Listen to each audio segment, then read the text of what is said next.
Goedenavond, het is zondag 26 juli en dit is het Zeeuwse nieuws van vandaag. Zeeuwse cafés lijken steeds meer in het nauw te komen door nieuwe besmettingen en ongehoorzame klanten. Vannacht werd in Renesse een beveiliger geslagen door een man nadat hij en de groep waartoe hij behoorde uit een café waren gezet omdat ze zich niet aan de coronaregels hielden. En in Domburg sloot het populaire café Tramzicht zaterdagavond de deuren, ook omdat er niet werd geluisterd. Wij snappen natuurlijk wel dat iedereen een leuke avond en een gezellige avond wil hebben. Ik bedoel, daarvoor ga je ook naar het café. Wij doen ook ons uiterste best om dat ondanks alle beperkingen toch te kunnen realiseren. Maar ja, dan moeten de mensen ook wel meewerken en het ook wel snappen dat er helaas een aantal dingen op het moment gewoon niet kunnen. De komende weken neemt de drukte alleen maar toe en Van Goetem vindt dat de gemeente nu actie moet ondernemen. Ja, en niet alleen overdag door middel van coronacoaches en verkeersbegeleiders, regelaars die dat de omleidingen regelen. Maar ook s'avonds. Er is ook s'avonds, mensen leven ook s'avonds en dan moet er ook gezag zijn en handhaving. Want jij kunt het niet in je eentje oplossen? Nee. Nou, niet alleen ik niet, maar mijn andere collega's ook niet. En in Middelburg hebben cafés extra maatregelen genomen naar aanleiding van de besmetting bij het café De Heren van Holland. Dat uit voorzorg is gesloten na een besmetting onder personeel en gasten. Gasten die vrijdag of vorige week bij dit café binnen zijn geweest, worden nu geweigerd bij een aantal andere cafés in de stad. We hebben een viertal mensen los van elkaar, die waren daar op stap geweest en die hebben gevraagd toch naar huis te gaan.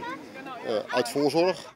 Verder wordt van iedere gast nu de temperatuur opgemeten bij binnenkomst. Ik hoop dat het tijdelijk is, maar het moet eventjes. Het komt zo dichtbij. We delen ook elkaars gasten, dus het is gewoon gevaarlijk.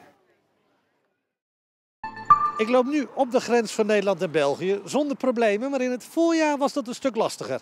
Op 20 maart werden de grenzen dichtgegooid met blokkades en al en non-essentiële verplaatsingen werden verboden tussen de twee landen. En dat betekende een bijzondere tijd voor de inwoners van de grensstreek. Het heeft wel heel veel spanning teweeggebracht. Vooral ook hier op ons dorp wonen ook veel Belgen eigenlijk. En die rijden nog een Belgisch nummerbord. Die gaan boodschappen gaan doen. Die komen daar in de winkel. Ja, wat kom je hier doen? Soms ook verwijten naar elkaar. Soms best wel wat spanningen. De grenssluiting heeft veel indruk gemaakt op de Krook. Onze ouders die hebben de oorlog meegemaakt. Die hebben de crisistijd meegemaakt. De watersnood was ook die periodes allemaal. En dat is voor ons eigenlijk het eerste dat echt op ons afkomt. België heeft aangekondigd dat de grens in de toekomst niet opnieuw dicht zal gaan. Of daar wonen, dat zijn, omdat ze aan de andere kant wonen, zijn het Belgen. Maar ja, heel veel verschil zit er niet in tussen de mensen, zeg ik dan maar. Dus je moet het toch samen doen. My jeans are getting tighter, but my eyes are shining brighter. My thoughts are getting lighter. I always knew I was a fighter. De 26-jarige Ananda de Jager uit Goes heeft jarenlang een strijd gevoerd tegen de eetstoornis anorexia. Tijdens haar herstel schreef ze korte Engelstalige gedichten die nu zijn gebundeld in een boek. Sommige gedichten zijn best zwaar, want het was ook een zware periode, maar sommige zijn ook heel licht. Zo van als je uiteindelijk voor jezelf kiest, van jezelf leert te houden, dan loop je soms ook dansend over straat en dan denk je, oh ja, hier doe ik het voor. Ze hoopt met haar gedichten andere meiden te helpen die ook een eetprobleem hebben of zich onzeker voelen over hun uiterlijk. Nu ben ik echt met de billen bloot met het boek, maar daarvoor was ik al veel opener naar vrienden, familie. En ik merk dat ook, hoe opener ik zelf word en hoe kwetsbaarder ik me opstel, dat andere mensen dat ook durven en dat andere mensen dat ook doen. Dus dat heeft tot heel veel mooie gesprekken ook geleid en ook tot anderen inspireren. En dat is uiteindelijk het doel van het boek ook, zeg maar. And as I touched my skin, I realized, this is the body I will be in. This is my home. Take care of your home. Stefan de Bert uit Vlissingen verwacht dat Goes hoge ogen kan gooien in het nieuwe voetbalseizoen. De 21-jarige centrale verdediger is nieuw in de selectie van Kevin Hollander. De Bert maakte de afgelopen jaren deel uit van de jeugdopleidingen van Sparta Rotterdam en PEC Zwolle, maar tot een doorbraak in het profvoetbal kwam het niet. Bouw je er nou van dat je terug naar de amateurs moet? Nee, geen spijt van. Ik weet gewoon van mezelf dat ik alles heb gegeven daar.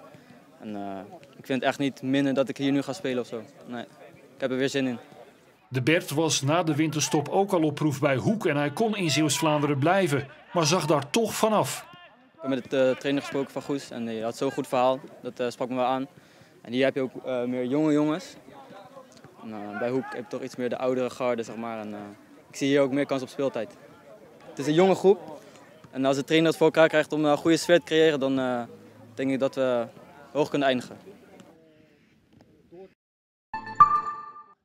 Voor de 14e keer vindt in het Centrum voor Beeldende Kunst, CBK in Middelburg, het zomeratelier plaats. Middelburgse kunstenaar Nanda Runge koos 4 collega's uit om de muren van het CBK te vullen met werk rondom het thema ogenschijnlijk nabij. Dit is het Antoinette van Antoinette Nausicaa. En zij is begonnen met als aanleiding een oude kaart van Middelburg. Zij is gewoon rond gaan lopen hier in de buurt en heeft foto's gemaakt die voor haar zeg maar, met dat idee te maken hebben. Andrea Frekman is ook een van de deelnemers aan het zomeratelier. Zij voelde wel de druk om te presteren. Ik vond het wel spannend, want het is elke dag een nieuw projectje. En aan het einde van de dag moet het klaar zijn. Je hebt maar een week. En je wil natuurlijk dat er iets ontstaat wat niet helemaal verprutst is. Dus ik vond het wel spannend. Ja. En als je nu zo kijkt, heb je het verprutst of? Nee, ik denk, ik ben wel blij met wat er is. Iedereen is welkom en kan binnenlopen tijdens het zomeratelier. En dat kan tot 18 september. Er viel een flinke plens regen gisteravond door een actief front. Op veel plaatsen in Midden-Zeeland en zeker op Schouw-Duiveland viel 20 mm of zelfs meer. Maar de regen trok vannacht snel weg en na het koufront hadden we overdag het typische weer met vooral zon, stapelwolken en een west- tot zuidwestenwind. Daarmee was het trouwens wel een beetje aan de koele kant, maar morgen wordt het warmer. Want de wind draait vanavond en vannacht naar zuidwest tot zuid. Er zijn soms wel veel wolkenvelden vannacht en daar kan ook een lokale bui uitvallen. Bij minimumtemperaturen rond 14 graden. Morgen blijft er ook kans op een lokale bui, maar er zijn toch vrij veel zonnige perioden. En de maximumtemperatuur komt uit tussen 23 en 26 graden. Dinsdag draait de wind weer en we krijgen dan het weertype van vandaag terug met zon, stapelwolken en wellicht een enkele bui. Daarna is de rest van de week droog en vrij zonnig tot zonnig. En het wordt na woensdag ook warmer. Donderdag wordt het ongeveer 23 graden. En vrijdag en zaterdag lijken boven de 25 graden uit te gaan komen. En tot zover. Na het weekoverzicht gisteren kunt u nu terugkijken naar een overzicht van Trots op Zeeland van de afgelopen week in de compilatie-uitzending. Dat dus zometeen. Voor nu een fijne avond en tot morgen.